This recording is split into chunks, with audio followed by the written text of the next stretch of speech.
De toutes les prophéties concernant Israël, celle qui annonce son retour en terre promise semble plus manifeste et plus réaliste.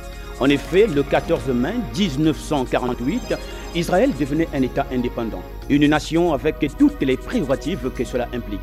Mais quelles devaient être les implications spirituelles pour les nations lorsqu'on sait que la guerre de Kippour, la guerre de 6 jours et l'intifada contre l'occupant sont autant de conséquences physiques et géopolitiques de cette renaissance d'Israël?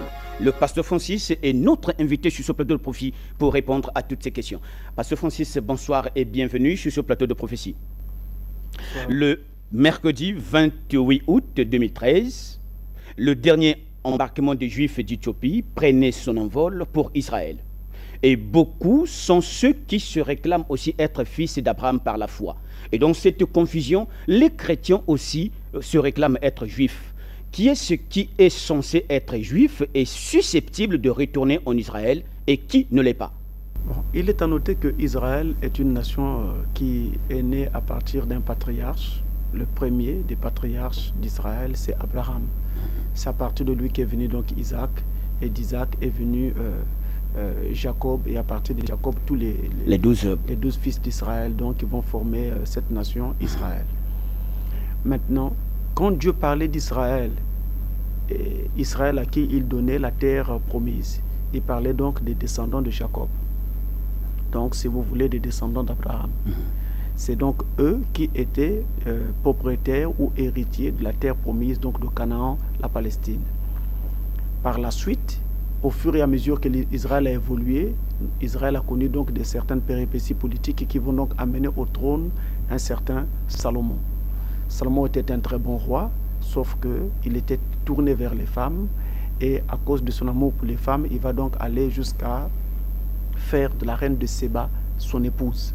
Quand donc la reine de Séba, qui était la reine d'Éthiopie, arrive donc à Jérusalem, Salomon finira donc par faire d'elle son épouse. Et de la relation entre Salomon et la reine de Séba va donc naître des enfants. Et ce sont ces enfants-là qu'on appelle donc les Juifs noirs, ou alors les Juifs d'Éthiopie, qu'on appelle encore les Falachas. Alors, ces Juifs noirs-là ont toujours réclamé leur appartenance à Israël, et de tout temps, ils ont voulu réintégrer, ou plutôt intégrer la nation Israël, parce qu'ils étaient restés sur le sol africain. Et tout au long de l'histoire, on a donc eu comme ça des opérations qui ont été organisées sous ces différents gouvernements israéliens pour ramener ces Juifs donc naturellement en Israël. Naturellement, lorsqu'on avait Yitzhak Rabin comme premier ministre d'Israël. Donc il y a eu comme ça 2-3 opérations qui étaient réalisées et qui ont ramené donc les Juifs en Israël. C'est Falachas, ces Juifs noirs, ces Juifs d'Éthiopie en Israël. Mais il se trouve que lorsque Dieu avait dit que Israël va être béni et béni dans sa patrie, et lorsque Dieu avait dit qu'il donnait la terre d'Israël à Israël, donc la terre de Canaan à Israël, il s'agissait des descendants de Jacob. Il s'agissait d'eux. Il ne s'agissait pas de ceux qui devaient venir donc l'association entre Israël et les nations. Parce que déjà à l'époque de Jésus de Nazareth, on avait Israël, les Juifs, qui étaient Juifs de souche pure, et on avait aussi les Samaritains qui n'étaient pas des Juifs de souche pure, mais qui étaient un mélange issu donc des Juifs et des nations. Et il n'y avait pas entente entre les Samaritains et les Juifs à cause de cela. Parce que les Juifs, eux... Donc à cause du mélange ou du dérivé de ce Samaritain-là. À cause de ce mélange-là, c'est pourquoi il n'y avait pas entente entre eux. Les Juifs tiennent à ce que leur race reste pure. Et justement, ces Falachas, même s'ils rentrent en terre promise, mais ils n'ont pas d'héritage en Israël en tant que tel. C'est la modernité, c'est la démocratie, c'est la politique qui fait qu'on est obligé de les reconnaître et de les intégrer dans la nation Israël, mais ils ne font pas partie de l'alliance dès le départ. Maintenant, ils vont essayer de se soumettre à l'alliance d'Israël en se circoncisant et en suivant tous les rites de la loi telle qu'elle est prescrite par Moïse, parce qu'ils se disent juifs, mais ils n'étaient pas dans l'alliance d'origine qui avait donc octroyé la terre de Canaan ou la terre de la Palestine à Israël, descendant de Jacob. Est-ce qu'il est possible qu'on retrouve dans ce Congo ou en Afrique, disons, hormis l'Éthiopie, quelqu'un qui se réclamerait être juif, mais de nationalité congolaise? De nationalité congolaise, non. Je ne pense pas que nous ayons des juifs au Congo. je vais parler des Noirs congolais qui soient juifs. Je ne pense pas que nous en ayons, mais par contre, en dehors de l'Éthiopie, on a retrouvé des juifs également, je crois, ça devait être en Ouganda, hein, quelque part vers l'Afrique australe. On a donc retrouvé des gens qui avaient le même culte que les juifs, qui avaient la même adoration, la même façon de faire, le même Dieu et tout le reste. Et l'État d'Israël s'était penché sur la question pour valider leur nationalité juive, ou plutôt leur appartenance au peuple d'Israël. Donc le gouvernement d'Israël découvre qu'il y a quelque part des gens qui seraient juifs. Alors ils voient si c'est authentique, alors ils entament des négociations, ils entament des procédés pour les intégrer à la nation juive, donc pour les rapatrier en Israël. Il est donc question dans cette prophétie du retour d'Israël en terre promise. Et le 14 mai 1948, David Ben Gourion, à l'époque Premier ministre, proclame l'indépendance de l'État d'Israël. Un État reconnu par l'ONU selon le plan de partage de la Palestine du 29 novembre 1947. Israël revient dans sa patrie, la prophétie s'accomplit, Dieu se réjouit certainement, mais quelles sont les implications spirituelles pour nous les nations lorsque nous revoyons la géopolitique autour de cet État? Il n'y a que grincement des dents, pasteur. Déjà, nous avons un fait très important, c'est que Israël est venu d'Isaac et les Arabes qui occupent donc les pays voisins d'Israël sont venus d'Ismaël. Ismaël était l'enfant d'Abraham, né d'Agar, la servante de Sarah qui était femme d'Abraham, alors que Isaac, lui, était fils d'Abraham aussi, mais né de Sarah, la femme légitime et officielle d'Abraham. Donc vous voyez que les deux peuples viennent tous d'Abraham. Les Arabes viennent d'Abraham, les Juifs aussi viennent d'Abraham.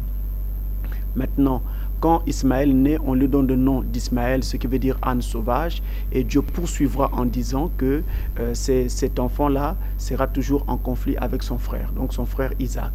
Et donc les Juifs et les Arabes, selon la prophétie, et ça c'est depuis la naissance de leurs premiers ancêtres, il était donc dit qu'il devait toujours être en conflit. Alors le retour d'Israël en terre promise va donc confirmer davantage cette prophétie, va donc étaler davantage la réalité sur le terrain, où nous avons vu guerre après guerre entre les Juifs et les Arabes. La guerre du Kippour, la guerre des 6 jours, et il y a eu donc guerre après guerre, comme ça donc, autour de ces territoires-là.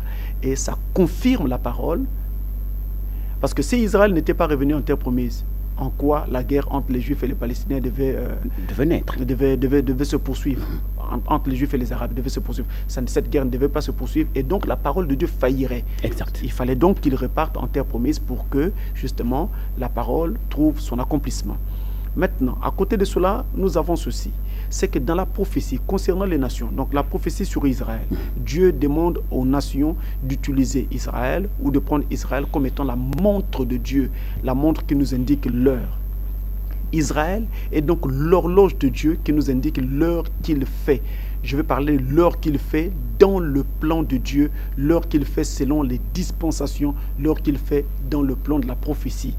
Alors, je m'en vais prendre quelques passages ici pour vous aider à fixer ces idées-là. Vous avez d'abord ici le livre de Luc, au chapitre 21, à partir du verset 29, il est donc dit, et il leur dit une comparaison. Voyez le figuier et tous les arbres. Dès qu'ils ont poussé, vous connaissez de vous-même en regardant que déjà l'été est proche. De même, quand vous verrez ces choses arriver, sachez que le royaume de Dieu est proche. Je vous le dis en vérité, cette génération ne passera point que tout cela n'arrive. Je me suis arrêté au verset 32. Cette génération ne passera point que tout cela n'arrive. Quelle génération? La génération qui verra le figuier bourgeonner ne passera pas que tout cela n'arrive. Qu'est-ce qui va arriver? Remontez depuis le commencement du chapitre et vous verrez qu'il est question du chapitre 21 de Luc. Voilà, il est question du retour d'Israël en terre promise. Donc cette génération qui verra le figuier bourgeonner ne passera pas que le Fils de l'homme ne revienne. Alors, nous avons un autre passage ici. Je vais prendre le livre de Osée au chapitre 9 et au verset 10, il est écrit dans ce chapitre, « J'ai trouvé Israël comme des raisins dans le désert. J'ai vu vos pères comme les premiers fruits d'un figuier. Mais ils sont allés vers Baal-Péor. Ils se sont consacrés à l'infâme idole. Et ils sont devenus abominables comme l'objet de leur amour. » Vous voyez que dans ce passage maintenant, Dieu est en train de comparer Israël à un figuier. Et ceci dit, dans la parole de Dieu, prophétiquement parlant, quand on parle du figuier, on est donc en train de parler d'Israël.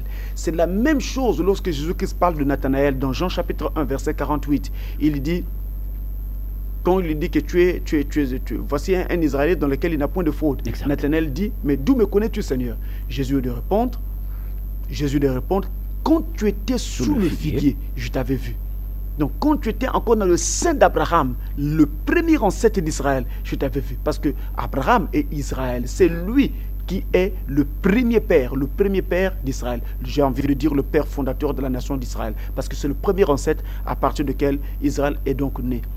Alors, vous voyez donc que Israël, ici dans la Bible, est représenté par un figuier. Donc, quand nous verrons donc le figuier bourgeonner, sachant alors que le temps est fini, qu'Israël, plutôt le Fils de l'homme, doit revenir. C'est ça l'implication spirituelle de cette prophétie ou de ce retour d'Israël en terre promise pour les nations.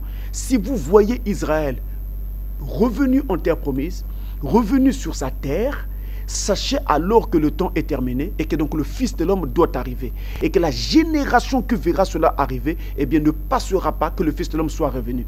Dans la parole de Dieu, avançons encore un peu plus loin, essayons de monter encore, une génération est égale à 40 ans. Mais dans notre façon actuelle de compter les générations, une génération est égale à 12 ans. Mais ce n'est pas le cas dans la parole. Dans la parole, ça fait 40 ans, la génération. Et donc, si nous prenons le moment où Israël est devenu une nation, 1948. À partir de 1948, 48. Et vous ajoutez 40, vous arriverez à 1988. 88. Donc, 1988 ne devait pas passer que le Fils de l'homme devait revenir sur la terre. C'est ce que dit la prophétie, que le Fils de l'homme serait déjà de retour. 1988 ne passerait pas. Or, il est question du retour du Fils de l'homme. Quand on parle du Fils de l'homme dans la Bible, il faut donc le replacer dans son contexte également. Nous avons dans la Bible 4 noms de fils sous lesquels Jésus vient. Il y a le nom de fils d'Abraham, le fils de l'homme, le fils de Dieu, le fils de l'homme et le fils de David. 4 noms de fils sous lesquels il vient. Maintenant, dans l'ordre, ces noms se placent comme ceci. Et quand je dis dans l'ordre, je vais donc parler de l'ordre dans lequel ces choses s'accomplissent. Donc, selon les dispensations. Il est d'abord fils de l'homme. Ensuite, il devient fils de Dieu. Après, il devient fils de David. Et enfin, il est fils d'Abraham. Je m'explique. Fils de l'homme signifie prophète. Fils de Dieu signifie Saint-Esprit. Fils de David signifie héritier du trône. Et fils d'Abraham signifie héritier de la concession royale. Alors, pourquoi il doit commencer par venir en tant que fils de l'homme? C'est la prophétie de Deutéronome chapitre 18, à partir du verset 15 jusqu'au verset 22, où il nous est dit que Dieu devait nous envoyer un prophète comme Moïse. Dieu vous enverra un prophète comme moi et vous l'écouterez. Et celui qui ne l'écoutera pas sera retranché du pays. Donc ce message-là s'accomplit donc au travers de Jésus de Nazareth lorsqu'il vient sur la terre. Ensuite, c'est pourquoi quand il est venu, il fallait qu'il vienne en tant que fils de l'homme, c'est-à-dire un prophète, pour accomplir la prophétie de Deutéronome 18 comme annoncée par Moïse le prophète. Ensuite, il devait être fils de Dieu, ce qui veut dire Saint-Esprit. Il meurt à la croix de Golgotha, il retourne au ciel, alors il renvoie le Saint-Esprit sur la terre. Il devient alors fils de Dieu pour nous. C'est la raison pour laquelle, quand il était sur la terre, il ne s'annonçait jamais lui-même comme étant fils de Dieu. Ce sont les gens qui disaient de lui qu'il était fils de Dieu, mais lui-même, il se présentait comme étant le fils de l'homme. Il disait, qui dit-on que je suis? Moi, le fils de l'homme. Les renards ont des tanières, les oiseaux du ciel ont des nids, mais moi, le fils de l'homme, je n'ai pas où reposer ma tête. Il se présentait lui-même comme étant fils de l'homme. Et la troisième appellation, fils de David, c'est il le sera quand le millénium aura lieu. Et la quatrième appellation, c'est lorsque l'éternité va donc se dérouler, c'est en ce moment-là qu'il sera héritier de toutes choses, héritier de la concession royale. J'ai retenu de tout ce que vous venez de dire, Pasteur Francis, Israël comme l'horloge, Israël comme la montre de Dieu. Pasteur Francis, donc, comment expliquez-vous qu'un peuple dispersé dans la diaspora depuis des siècles, ayant perdu certainement leur affiliation aux 12 apôtres, puisse, comme par enchantement, avoir, je dirais, l'audace de retourner en Israël? Comment expliquez-vous cela? Alors, dans le plan de Dieu, il y avait une prophétie qui annonçait que Israël devait donc être dispersé à cause du fait qu'ils devaient rejeter leur Messie. C'est ce qui s'est accompli. Ils ont rejeté Jésus et à partir de ce rejet de Jésus, ils ont donc été dispersés. Alors déjà, dans les paraboles du Christ, cela était annoncé, comme par exemple la parabole que vous trouvez, la parabole des vignerons, la parabole des fêtes, les noces du fils du roi, dans Matthieu chapitre 22. Vous trouvez donc cette prophétie déjà annoncée. Et Moïse avait aussi déjà annoncé cela dans Deutéronome chapitre 28, que si jamais ils venaient à ne pas suivre les commandements de Dieu, les ordres que Dieu devait leur donner, ils devaient donc être chassés de leur territoire. Et ils devaient même manger leur propre chair, c'est-à-dire leurs propres enfants. C'est exactement ce qui est donc arrivé en l'an 70. Maintenant, la prophétie qui annonçait qu'ils devaient être dispersés, éparpillés au travers de la terre entière habitée, c'est contenu dans la Bible, mais la même Bible annonçait aussi le retour. Et le retour devait donc se faire au travers toujours de la bénédiction de Dieu pour faire qu'ils puissent alors reconnaître leurs erreurs, se repentir et être restaurés. C'est ce qui est écrit dans Romains chapitre 11. Tout le chapitre d'ailleurs parle de ça, où l'on parle du figuier franc, plutôt de l'olivier franc et de l'olivier sauvage. L'olivier sauvage, ce sont les nations. L'olivier franc, naturel, c'est Israël. Israël a donc été coupé, enlevé, et l'olivier sauvage, qui sont donc les nations, a été placé, hanté à la place d'Israël.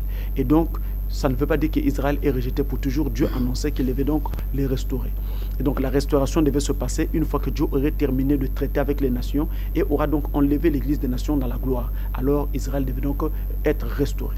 Et cela est aussi en rapport avec le mystère des 7 sceaux et des trompettes. Exact. Donc, sous le 6e sceau, les trompettes des persécutions qui devaient permettre de ramener Israël devait donc se faire entendre. C'est pourquoi donc, pendant qu'Israël était dans la diaspora, il était établi qu'ils devaient revenir dans leur territoire pour découvrir le véritable Dieu et se rendre compte que celui qu'ils avaient appelé hier Jéhovah, c'est celui que nous appelons aujourd'hui Jésus de Nazareth. Ils devaient le découvrir. C'est écrit dans Zacharie chapitre 12. Ils devaient donc le découvrir. C'est aussi écrit dans Lévitique chapitre 23, où l'on parle donc du bouc d'Azazel et du bouc émissaire. Alors, tout ça c'était écrit. Mais Israël, dans la diaspora, commençaient donc à se naturaliser, à prendre les nationalités des pays dans lesquels ils habitaient. Ceux qui vivaient en France devenaient français, ceux qui vivaient en Russie devenaient russes, ceux qui vivaient en Pologne devenaient polonais, ceux qui étaient en Allemagne devenaient allemands, et ils prenaient plaisir à demeurer dans ces nouveaux territoires. Ce n'était pas le plan de Dieu.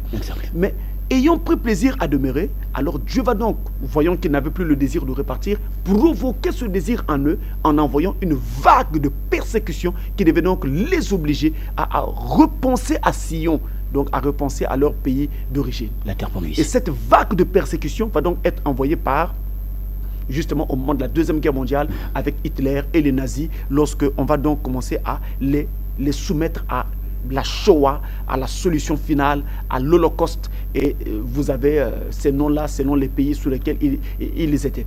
Donc, on avait ces différents noms-là. Maintenant, ils subissent cette persécution, alors ils ont le désir de repartir en terre promise. Et ce désir va se concrétiser. Dieu va donc créer les moyens qui vont donc leur permettre de rentrer en terre promise. Alors, le retour d'Israël en terre promise accomplit la 6e trompette. Pour Israël. Pour Israël, et ça manifeste et accomplit aussi le 6e sceau. Puisque vous faites allusion à l'histoire, faisons découvrir cette histoire donc aux téléspectateurs et nous revenons sur ce plateau dans quelques minutes. Dans l'Allemagne nazie, l'étoile jaune est le symbole de l'antisémitisme. Les Juifs sont persécutés puis exterminés. En 1945, le monde découvre avec horreur ces usines de la mort lorsque les Russes libèrent les premiers camps. Après la guerre, des Juifs embarquent clandestinement pour la Palestine sous mandat britannique. Navire symbole, l'Exodus échoue devant la terre promise. L'ONU est alors saisie du dossier en 1947. The resolution of the DAC Committee for Palestine was adopted by 33 votes, 13 against, 10 abstentions. Un plan de partage de la Palestine entre Juifs et Arabes est voté. Jérusalem devient zone internationale, tandis que les Juifs reçoivent les territoires en jaune sur la carte. La tension est inévitable entre les deux communautés, les attentats se succèdent.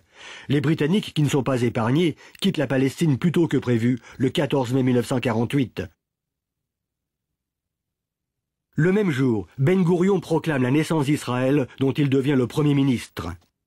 Aussitôt, débutent les conflits israélo-arabes. Alors, Pasteur Francis, vous parliez tout à l'heure d'Israël qui serait la montre de Dieu. Donc, si Israël est tel que vous le dites, qu'Israël est considéré comme la montre de Dieu, le poteau indicateur d'un retour imminent du Seigneur Jésus-Christ. Première question, qui doit regarder cette montre? Est-ce les nations? Lorsqu'on sait que, autant des nations que nous sommes sur le monde, toutes les nations ne sont pas chrétiennes. Est-ce les peuples ou les religions? Deuxième question, lorsqu'il faut regarder à Israël comme la montre de Dieu, comment doit-on la regarder? Avec quelle emphase devrons-nous regarder cette montre? Troisième question, Pasteur Francis, vous m'excusez. Israël est né 1948, le 14 mai 1948, proclamation de l'indépendance d'Israël. Or, jusqu'à preuve du contraire, nous sommes en 2000, nous sommes au-delà des années. Et jusqu'aujourd'hui, Israël, plutôt, Jésus n'est pas encore revenu, révérend. Il faut d'abord noter ceci. La montre qu'est Israël doit être regardée par les peuples des nations. Je dis bien toutes les nations, tous les peuples des nations. Il était établi que Dieu établissait Israël comme étant une montre, et cette montre devait donc servir aux nations afin que les nations veillent sur les prophéties en regardant ce que Dieu est en train de faire au travers d'Israël. Il a donc dit, quand vous verrez le figuier bourgeonner, sachez alors que le Fils de l'homme est prêt à la porte. Vous avez également cela dans Matthieu chapitre 24. Quand vous verrez le figuier bourgeonner, sachez alors que le Fils de l'homme est prêt à la porte. Donc en regardant cette montre, nous devons regarder cette montre avec comme esprit, quelle heure est-il? Avec en esprit, quelle heure est-il? Avec un esprit de préparation, un esprit d'attente. On attend la venue du Seigneur et on se prépare.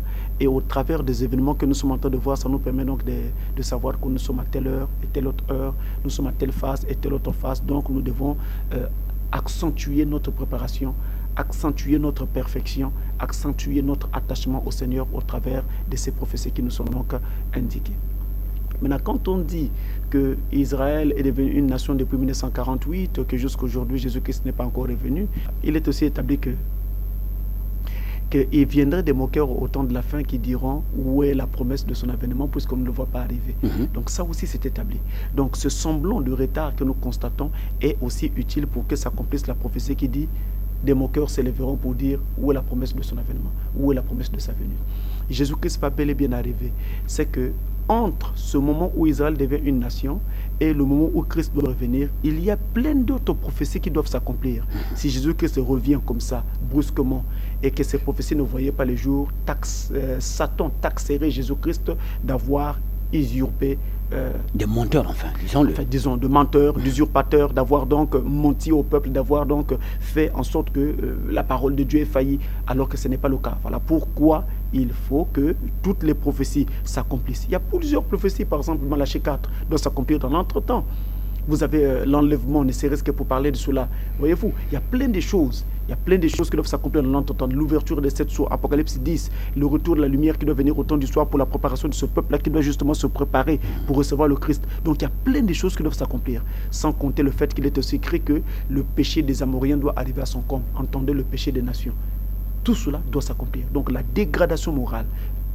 C'est-à-dire les mêmes nations qui devaient regarder la montre d'Israël avec beaucoup de préparation, selon vos propres termes à vous, devaient aussi accomplir une autre prophétie, donc l'accomplissement du péché. Plusieurs autres prophéties, donc la dégradation morale va s'accentuer. Mais notez que si les nations vont subir une dégradation morale, il n'en demeure pas moins qu'il y aura un petit, un échantillon du sein des nations qui n'entrera pas dans cette voie, qui ne suivra pas cette voie, qui plutôt va s'attacher au Seigneur pour se consacrer au Seigneur. C'est pourquoi il est aussi écrit dans la parole de Dieu, dans l'Apocalypse d'ailleurs, que celui qui se sanctifie davantage, et que celui qui se purifie davantage, mais aussi que celui qui se souille davantage.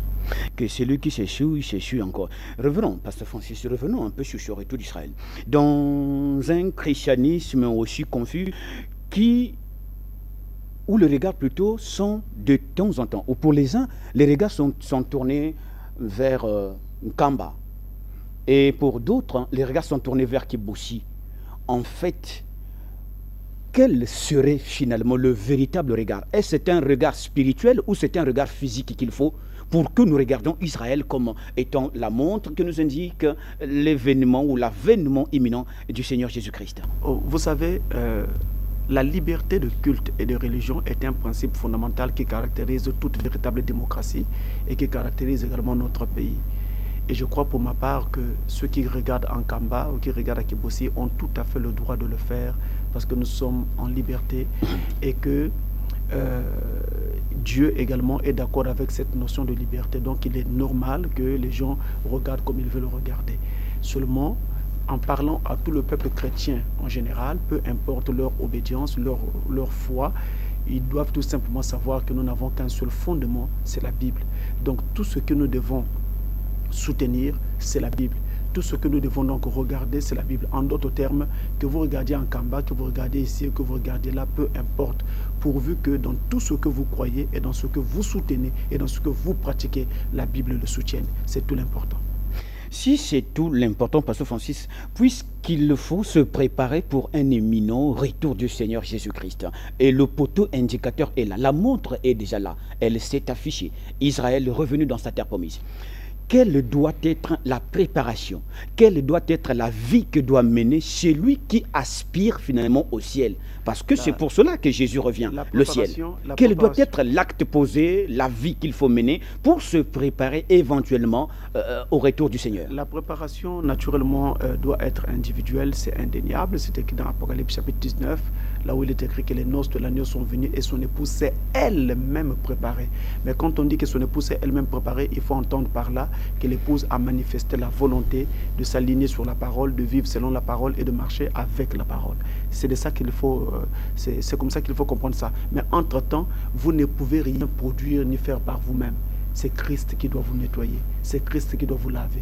Et pour ce faire, il nous a envoyé en ce temps de la fin un message, le message de Malachie 4, le message des 7 tonnerres, parce que c'est ce message-là justement qui ramène le cœur des enfants à celui des pères, en d'autres termes, qui nous prépare et qui va nous préparer à rencontrer le Seigneur. Donc nous avons déjà un message, tout comme à l'époque de Noé, lorsque Dieu voulait que le peuple échappât. En ce temps-là, qu'est-ce qu'il a fait? Il a envoyé Noé avec un message. Et c'était le message de Noé qui devait servir de préparation. Et que disait ce message? Construisons une arche, entrons-y, parce que le déluge vient. Donc, c'est ce message-là qui a préparé le peuple à échapper au jugement qui est arrivé. Et donc, Dieu a fait pareil en ce temps de la fin. Il nous a envoyé un prophète, William Aaron Branham, Malachie 4, pour préparer donc le peuple à échapper à ces grands événements qui arrivent. Pasteur Francis, merci. C'est moi. C'est donc la fin de cette émission. Merci de l'avoir suivi et restez fidèles au programme de Canal 7 qui démêle les ficelles et vous livre le monde à la lumière des prophéties bibliques. À très bientôt. Le message continue sur canal-7.net.